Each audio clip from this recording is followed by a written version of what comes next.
اللہ نے معصوم کے ذریعے ہمیں ایک نظام زندگی دیا.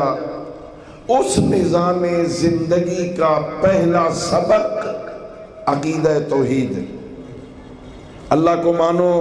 کل میں نے مختصر انداز میں یہی ذکر کیا، اللہ کے وجود کا اقرار، اور پھر جو اللہ ہے وہ اللہ ایک ہے، دو نہیں، چار نہیں. وہ جو کئی 360 خداؤں کو مان رہے تھے، ان کے ساتھ جھگڑا اللہ کے وجود کا نہیں تھا.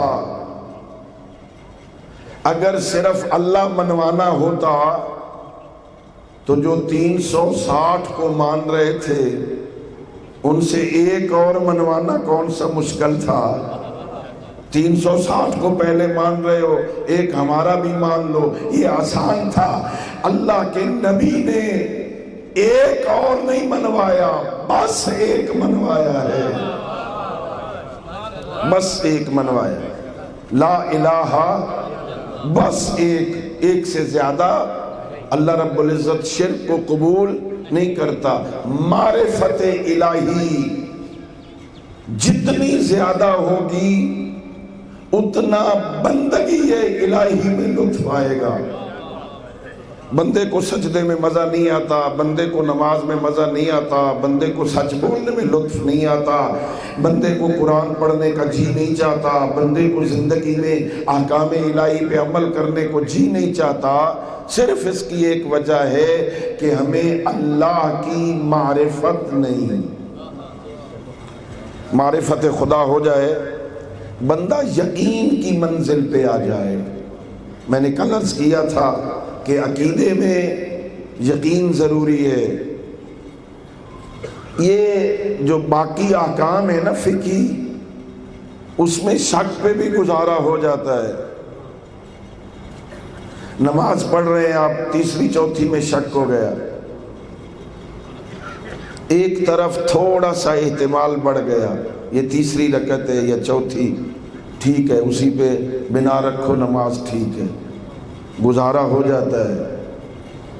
لیکن عقیدے میں شک اور ظن کافی نہیں، یقین کا ہونا ضروری ہے. یقین کیا ہوتا ہے؟ یہ اس وقت دن ہے یا رات؟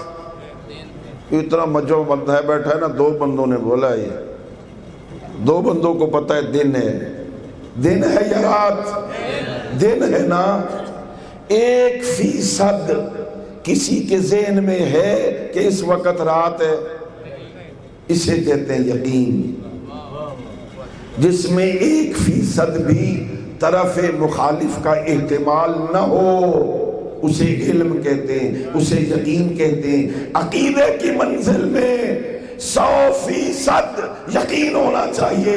اللہ ہے، وہ ایک ہے، اس نے محمد کو رسول بنا کے بھیجا. یقین ہونا چاہیے. اللہ کے بارے میں کل عرض کیا، وہ ہے، دلیلیں میں نے چھوٹی چھوٹی عرض کی.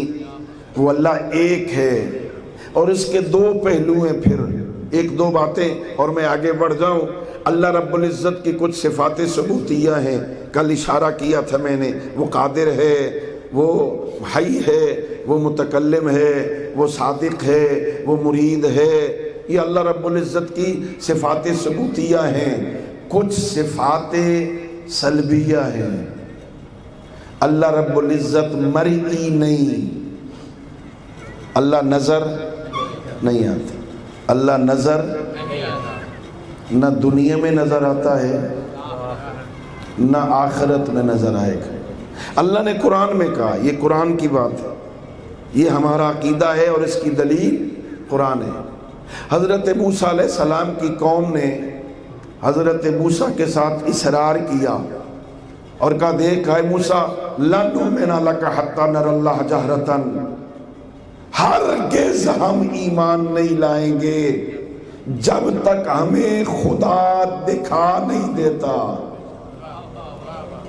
چونکہ وہ دیکھ کے ماننے کے عادی تھے، کسی اندیکھے پر عقیدہ نہیں رکھتے تھے. کانوں میں نہ ہرگز ایمان نہیں لائیں گے جب تک دکھائے گا نہیں۔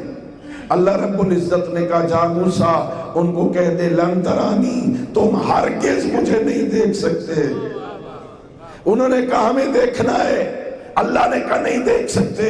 اور عربی گرامر کے اعتبار سے یہ تاکید ہے، ہرگز نہیں دیکھ سکتے، یعنی نہ دنیا میں دیکھ سکتے ہو نہ آخرت میں۔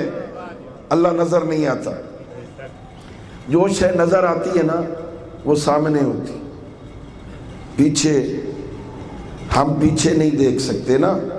نبی کی الگ صفت ہے، وہ آگے بھی دیکھتا ہے وہ پیچھے بھی دیکھتا ہے، ہاں وہ الگ بات ہے۔ ابھی نبوت کی بات نہیں کر رہا میں، عام آدمیوں کی بات کر رہا ہوں۔ جو شے سامنے ہو وہ نظر آتی، پیچھے ہو تو نظر، جو شے نظر آئے وہ سامنے ہونی چاہیے۔ اللہ سامنے ہو پیچھے نہ ہو، جو ایک طرف ہو ایک طرف نہ ہو وہ اللہ نہیں ہوتا۔